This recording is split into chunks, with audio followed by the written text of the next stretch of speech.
Wisp Sports Radio, the voice of women in sport. Welcome to the Sailing Show on Wisp Sports Radio, the monthly podcast that will steer and inspire you along your sailing journey. I'm Abby Ehler, a 3-time round-the-world racer. I've worked shoreside with the America's Cup and now with Sail GP. I'm the mother of one 7-year-old son and a director at the Magenta Project.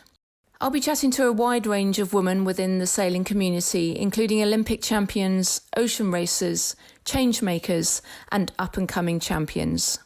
Whether you're aspiring to race around the world, compete at the Olympics, or just needing a spark of inspiration, the Sailing Show will have something for you.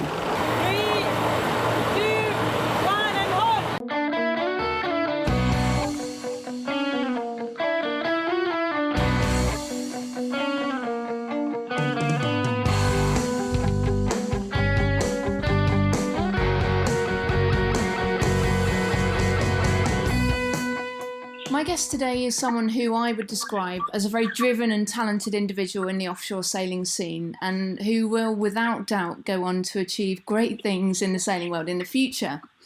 Justine Mettraux joins me today. Justine hails from Switzerland and has grown up on the shores of Lake Geneva with her brothers and sisters, who have all embraced the sport of sailing in their own right.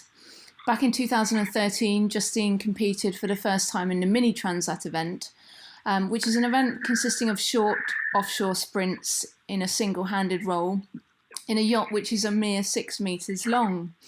Justine was my teammate on board Team SCA in the Volvo Ocean Race in 2014 and 15, and she's now in her 4th consecutive year in the Figaro circuit and is joining us fresh from the first Figaro event of the season, the Solo Maitre Coq, finishing 9th in a fleet of 47, a fantastic result for such a competitive fleet. So before I say too much more, let me welcome Justine to the show.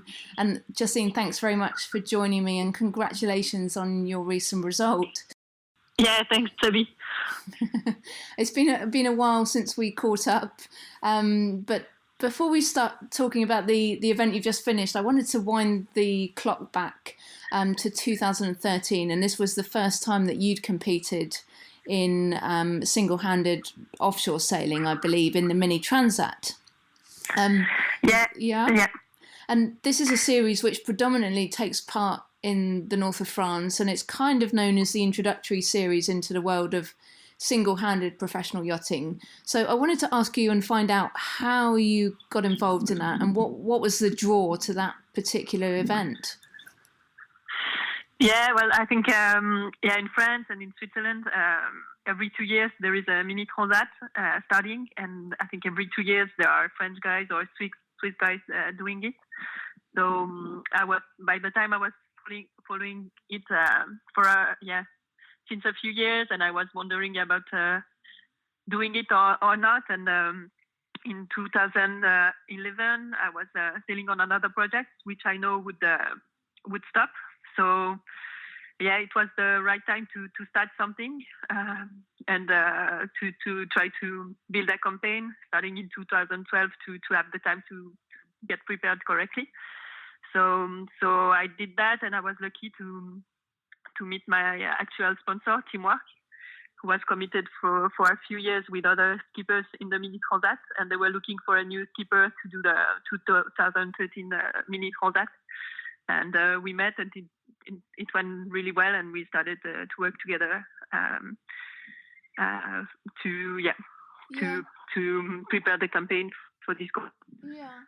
But was there something that really drew you to the offshore side of it? I mean, in terms of, was the Olympics ever on your radar screen? I mean, something must have triggered the thought of, I like the look of this style of sailing. Yeah, I think when you're a bit keen into offshore sailing or into short-handed sailing, it's the easiest way to start to race the Mini, because it's not a too professional circuit, so it's a good one to start. And we are sailing on small boats, so it's easier to find the budgets because it's not too expensive. Mm-hmm. And it's also a good way to start to Solo Transat and to see how you deal with it, if you love it, if you felt well doing it, if you were good at it. So I think it's a good way to start. Yeah, some other sailors are starting straight with the Solitaire or with the Figaro. Yeah. But I think to do that, it's good that you already have good basics, because the Figaro circuit is really tough and really high level. Yeah. So I think if you have already the experience from the Mini, usually you do 2 years of Mini with many races and everything. It helps you to feel more comfortable after when you race on a Figaro. Yeah. Because you're used to doing your own navigation, you're used to the pilot, you're used to the different sails and everything. So, yeah. Okay. No, it's interesting. That's an interesting point that the Mini is kind of a really great introductory boat if you're looking to go into that short-handed offshore sailing. And then, yeah, for sure. From there, you competed in the Mini circuit back in 2013, and then the next thing I think that came up on your list was the Volvo Ocean Race, which you competed with Team SCA. Well, again, What was it that drew you to that? I mean, was it just the fact that it's just such a great race to build offshore miles and to build that experience, but it's in a team environment. So, so what took you away from your Mini to go and do the Volvo Ocean Race? Yeah, for me, I saw it really as an opportunity. When I applied, I really didn't think it would work. Yes, I had good results in the Midi, but I had no big experience in big boats. I had experience with teams in doing a few Tours de France à la voile and everything. But for me, it was more, there is this opportunity. It's been a long time.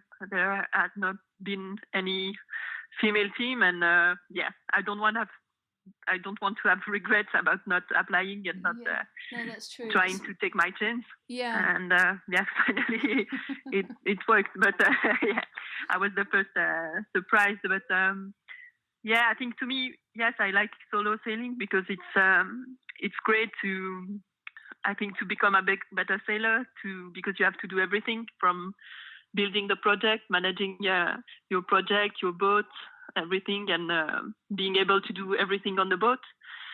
But I think it's also always good to go sailing with other people because you always learn from them. You have to deal with a team and everything. So I think it's good also to go sailing in teams, and I try also to always mix both, sailing solo, sailing double-ended, or sailing in crewed boats.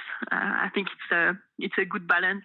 Yeah, I agree. Also, because sometimes when you sail solo, you're really focused on your own project, and sometimes it's good to change a bit. I think it's healthy to change. Yeah, I guess it could be quite easy to get quite stuck in your own ways of doing things, and maybe just having that exposure to a team and to different ways of doing things is really advantageous to open your eyes to other ideas.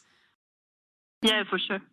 And then let's get to the end of the Volvo, and you've now you returned to the Figaro circuit, so back to the single-handed circuit with Teamwork sponsoring you again, which is fantastic, and you've now got 39,000 miles under your belt. What was the standout difference going back to or going to the Figaro post Volvo Ocean Race as opposed to your debut year? Yeah, for me, I think the Figaro, I would have done it if I was not selected with Team SCA. So for me, it was the continuity from what I had done with the Mini. So I think the Figaro was really something I wanted to do because I still wanted to improve in solo sailing. And to me, it was the best circuit because to me, it's where the level is the highest. For sure, on the IMOCA circuit, there is also really good sailors. But I think if you look in average, there are more. Yeah, there are more sailors which are really competitive on the Figaro circuit, guys who are coming back for a long time, who are doing their 20th solitaire or stuff like this. Yeah, exactly. So, so that's what makes it really interesting. Everybody has the same boat. There are not many things you can do to try to go faster on the boat. So it means you have to really work a lot to find these small things, and you have to try to be really good in all the details. So that's what really, to me is interesting. And I think doing this circuit, I really found what I was looking for. So and you've touched on it a little bit about what it takes to get to be successful in a Figaro, and whether that's, you mentioned the fact you're doing your own navigation, you're sailing your boat yourself, and it really does all come down to you. But to be successful in that single-handed circuit, I mean, what does it take? Is it is it the funding side? Is it the hard work? Is it being a skilled navigator, or is it just the fact you need to be well-rounded in everything?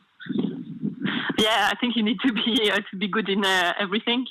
For sure, the experience helps. So some guys are here for a long time, and you see it helps because they know the boat really well, so they're always fast.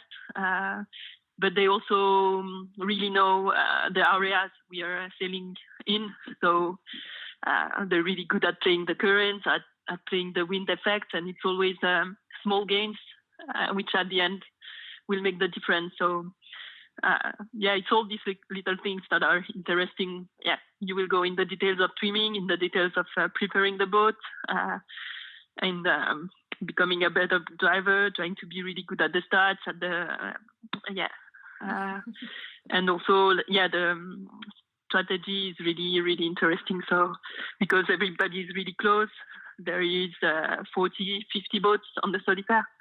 So you always see straight if you did something well or something wrong. Yeah. So that's also really, really nice.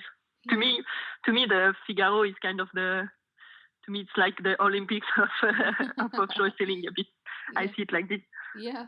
No, it's very true. I mean, it is intense. I don't think people, watching it are perhaps understanding quite how intense it is, and the fact that you are on your own and having to do everything, and there's everything down to managing your sleep or your meals or your nutrition is for critical, sure.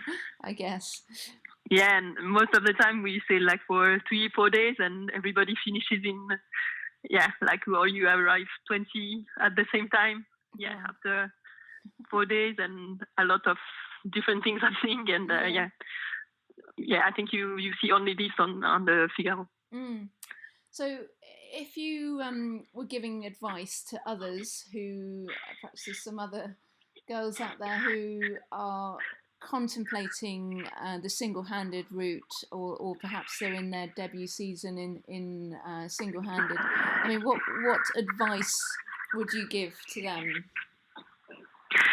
Well, I think if you don't have a lot of experience in solo sailing, or if you didn't start with or you didn't do an Olympic campaign or like this, I think the best way is to start with doing a mini, starting on the mini circuit for 2 years, which will give you the good basis to continue after. Maybe if someone was already did an Olympic campaign, you can start with the Figaro straight. We see it with a few guys on the circuit, and they're doing really well. But I think it's important to have this experience first. So I would say that, yeah. Yeah. Okay. Yeah. No. And then, go from there. Yeah, exactly. Now let's talk about the Figaro 3, which the new boat which was launched early this year, and it's undergone some quite radical upgrades, switching from a traditional monohull to a monohull with foils. So could you give us a very brief explanation of the changes that have happened in the design of the yacht?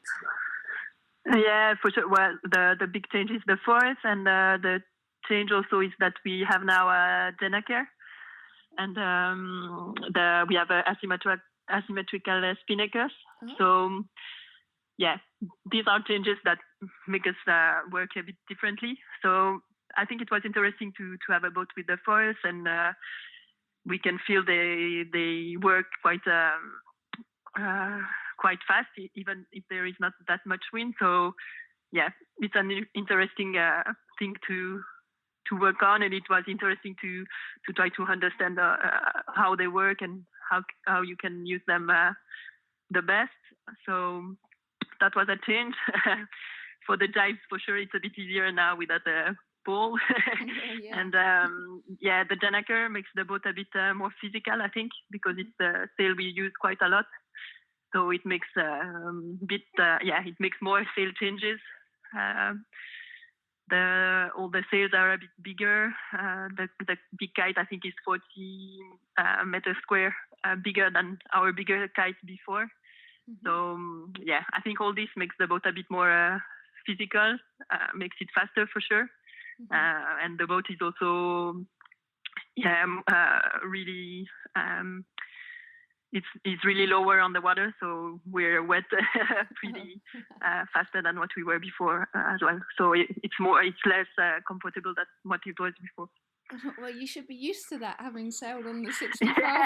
Yeah, sometimes it feels a bit like the Volvo, like when it's above 20 knots wind speed. So okay. Yeah, it's good for this. I did the Volvo, so I'm like, used to it. It's okay. I've seen worse. But well, I'm intrigued to know.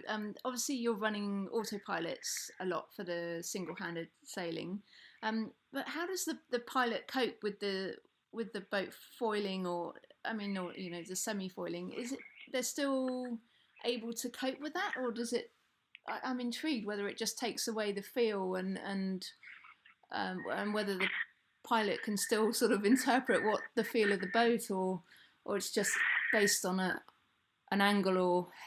Yeah, well, on the Figaro we don't have really good pilots, so it's more keeping a true wind angle or a heading.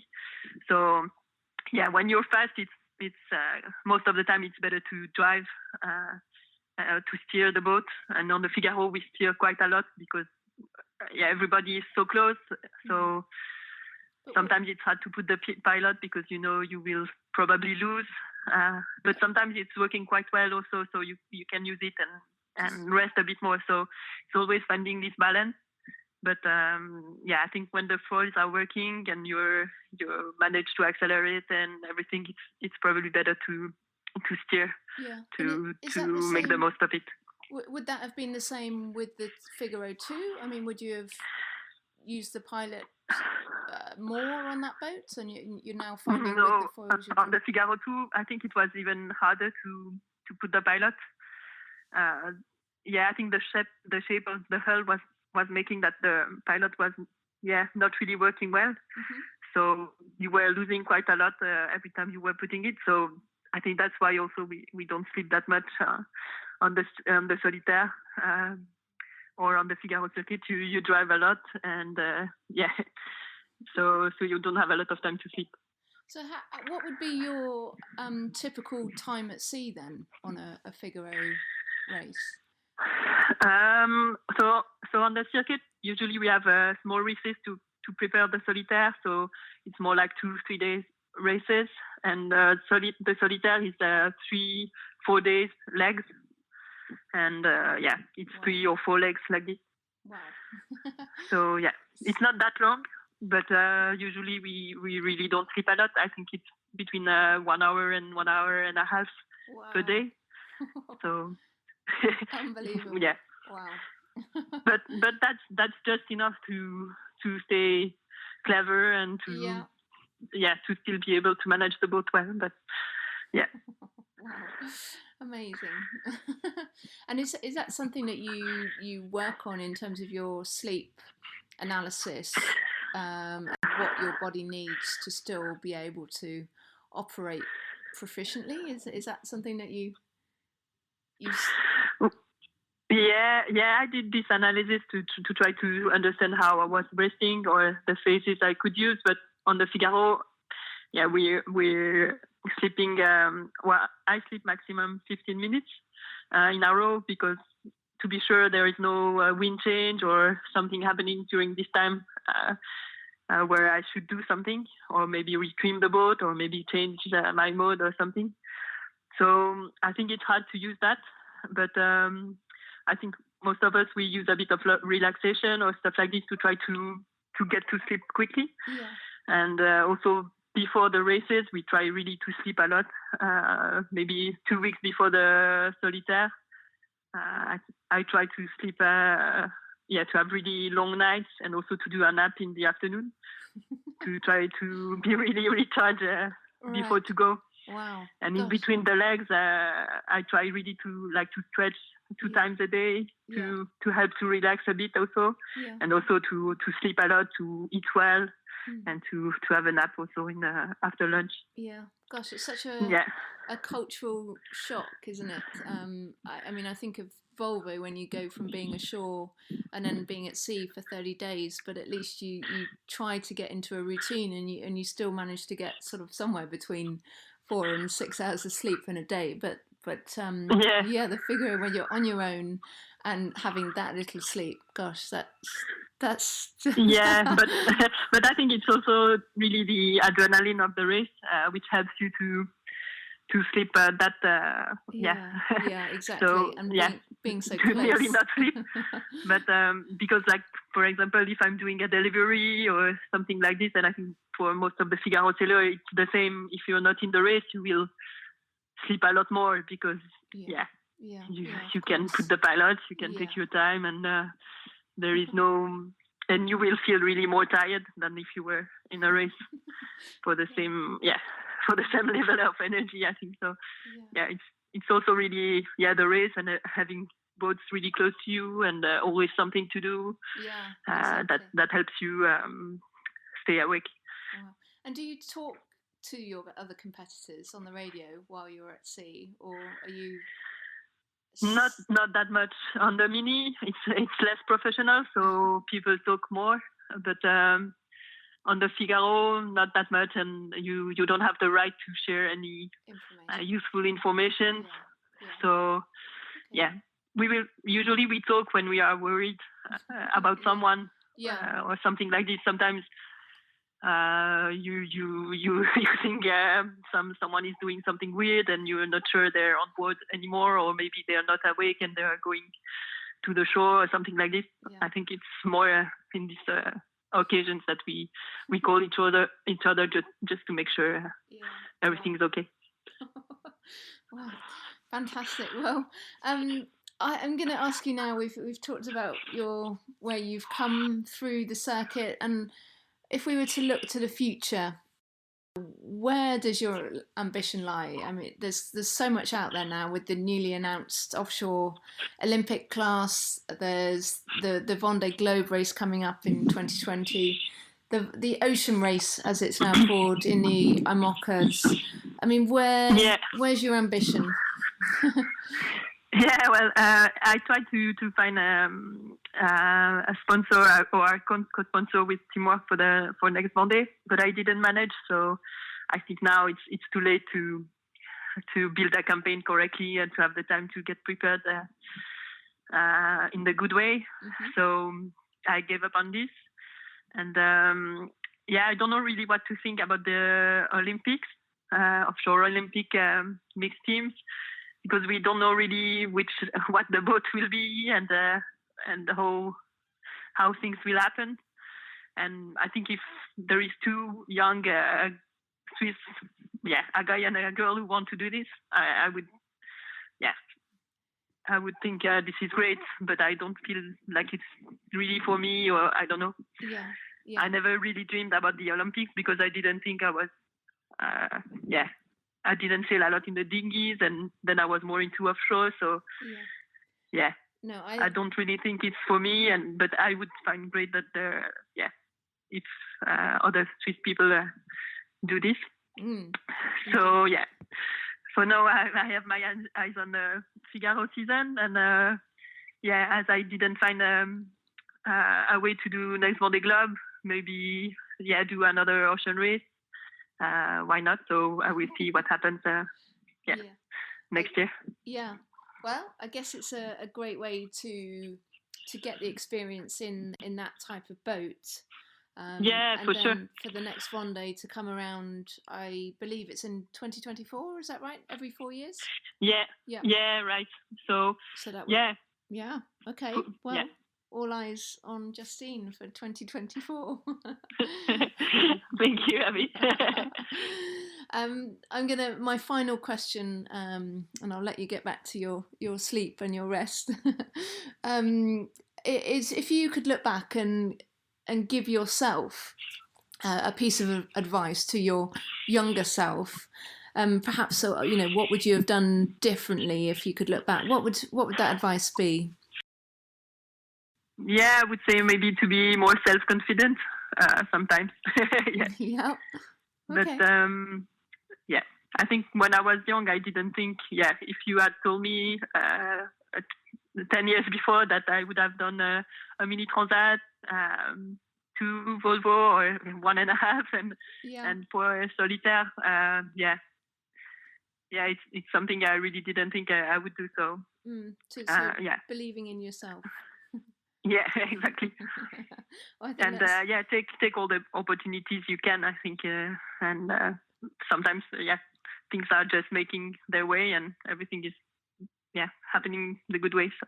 Yeah, I think that's a very valuable point, is taking opportunities as they arise, because everything generally will either open a door or you will learn something from it. So for sure. Sailing being such a network orientated sport, it is really about meeting other people, expanding your network, and staying in touch with those people, because you never know where it will lead to, I guess. Yeah, for sure. Cool. Well, Justine, thank you so much for joining me, and I wish you all the best for the upcoming Figaro event this summer.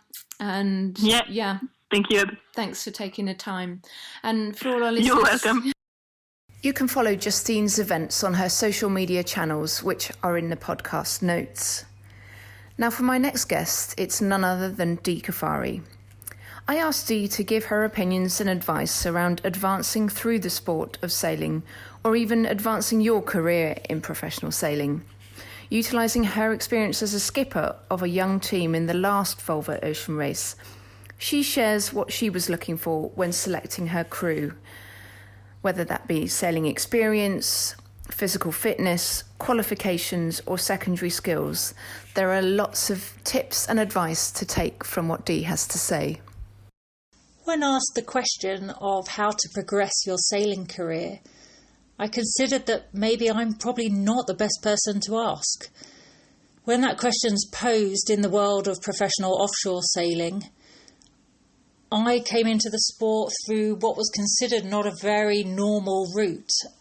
And as a result, I would consider it still a struggle for myself to progress my career and keep my career moving forwards in sailing. There are some great examples out there, and I'd say you yourself, Abby, is a shining example of somebody that worked through the professional race teams onto the Volvo Ocean Race. And I think you really show the progress along the sport. I think another person that does that from a different aspect is Annie Lush. Great example, having been through Olympic sailing and then progressed through to the Volvo Ocean Race with Team SCA and Team Brunel, and is now coaching. Another example that did a different route again is Stacey Jackson in Australia, working with professional race teams and managing boats, coming from a sail loft background, went on to the Volvo Ocean Race and then put her own team and project together for the Sydney Hobart Race, skippering that. So for me, myself, I didn't come through the routes of Olympic sailing or professional race teams, or even when you consider the solo sailing, I didn't come through the Mini onto the Figaro, through the Class 40s to the Open 60s. I kind of was unusual and went straight in. Not saying that can't be done, but you have to work really hard at it. And I think as a result, I still have to continue to work really hard And people are very quick to label. You fall into a pigeonhole and people don't see you as anything else. So you have to then be the best ambassador of yourself. And I struggle with promoting myself and selling myself a little bit. And you have to be the best version of yourself, which I always try to be. But you have to be seen in other arenas. And people even now, for example, I'd be keen to do the next Volvo Ocean Race. But people have pigeonholed me as a skipper, someone who leads a team and will find the money and make it happen to put their own team together. Whereas in reality, I just want to trial and be considered as a crew member as part of another team. So it's really interesting, how people's perceptions of people are. People are very quick to judge and make their own opinion, even if they haven't really met you or worked with you or have sailed with you. It's very interesting. And if I think of how I can help people in this podcast of how to move forwards, as somebody who led a team in the last Volvo Ocean Race, and I focused particularly on the young people of sailing coming through the ranks, what did I look for? How can people put steps in place to be considered? And for sure, I was looking for the skill of sailing, whether that was an Olympic background, an America's Cup background, an offshore background, a solo background. I didn't really mind. I wanted them to have showed that they'd tested themselves, challenged themselves, and pushed themselves to a high level. I then had to consider the physical attributes. Because I didn't have time on my side, I needed them ready to go. And it's very rare these days that funding comes in and timing allows you the grace of having a year's preparation in the gym. So you need to be ready to go physically. And you want to be in the best shape, be the best version of yourself. You want to be injury-free, fit, strong and healthy. And you want to know that you're good to go. That will give you a big step forwards. And the other consideration nowadays is qualifications. Gone are the times of just dreaming that you want to sail off over the horizon. You actually need a piece of paper to show that you have the skills to do that. And quite often I had people come to me saying, it's been my dream to do the Volvo Ocean Race. And I'd look down their CVs and I'd be like, but you haven't got your qualifications. So clearly it's not been your dream. Otherwise you would have done everything in your power to have ticked all the boxes so that I would have struggled to say no. So it really is worth putting that time and effort in. Because there's a lot of people that bring all these tick boxes to the game. So then you have to start narrowing it down. And my next kind of consideration is, what else does that sailor bring to the team? What's that secondary skill? Are they a sailmaker? Are they a whiz in electronics? Can they be a boat builder? Are they a hydraulic specialist? Is there a medic? There are so many roles on a boat that need to be fulfilled that the sailing ends up being a relatively small part of it. Are they a specialist in trimming? Are they a specialist driver? What kind of experience do they have in different weather conditions? And when you're putting the team together, you're trying to get the best combination of all those skills together. Once you kind of think you meet all the needs at the front end of the boat, the middle of the boat and the back of the boat, you're then trying to blend personalities. How do they get along with people? And if you've got a couple of people that are pretty close in skill level, what you're looking at then is the best person that blends with the rest of the team. Who's the team player? Who will have somebody else's back? Who will support the team? Who will pick the team up when things are tough? Who's got the bigger picture at play here? Who's not in it for themselves? When you're offshore sailing, it's a really intense cooking pot. Emotions run high, conditions are tough. You lose miles, weather's uncomfortable, something might break, someone might be injured. And you really have to, kind of have that confidence, knowing that there's that support network there. The people there are in it for the team. And you want them to really kind of have a positive impact on the people around them, not be that negative ninny that's going to pull the team down all the time. You want somebody at 100% for everyone. So it really is an interesting thought process of how you find that person for the job. And then if you're out there doing it, what so often happens is you get to the end of this massive adventure you've been on at whatever level. And the first question that gets asked when you cross the finish line or you come into the dock or you come back from being offshore is, so what's next? And it's that dreaded question because it's a huge amount of pressure. Part of you just wants to relax because you've been focusing 100% on giving everything you've got to what you've just been doing. So you haven't even thought of anything else. And the other part of you is like, can't I just sit back and enjoy what I've just done? You know, do I really have to just tuck this away already and think of the future? And the reality quite often is the first thing you're thinking of what next is something to eat, something to drink, and possibly a shower and some clean clothes. Then you'll think about family and friends. And maybe in a week's time when you've caught up on your sleep, you'll think about what you're actually physically going to do next. So it really is a tough question, and it always gets asked. So you almost need to have a little think of that before you actually cross the start line.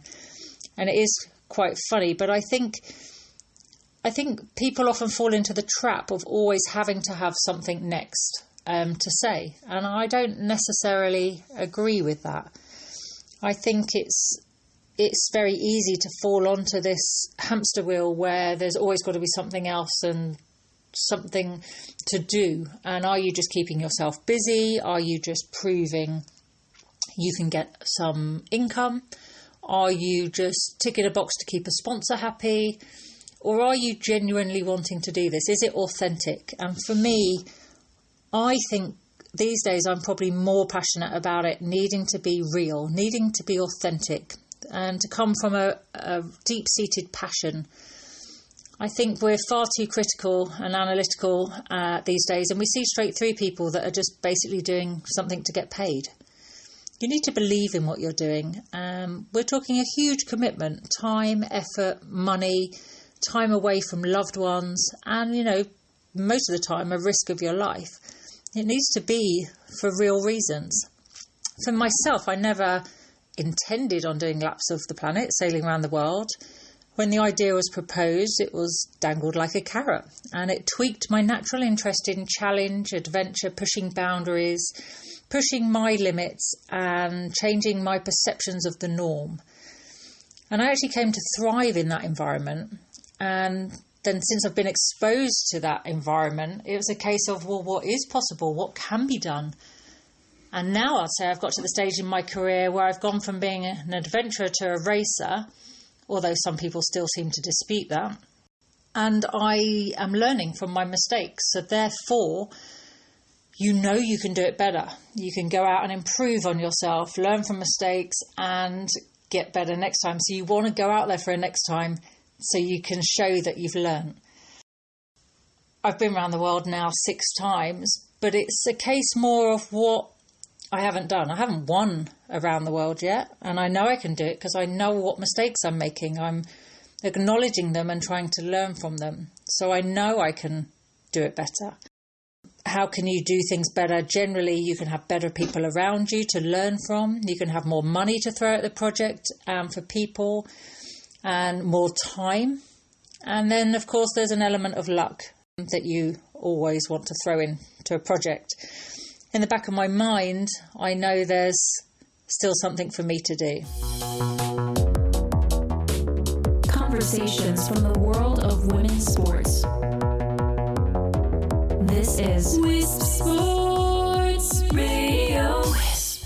If you've enjoyed the show, please subscribe and share this episode if you know someone who would benefit from listening to what Justine and Dee have had to say.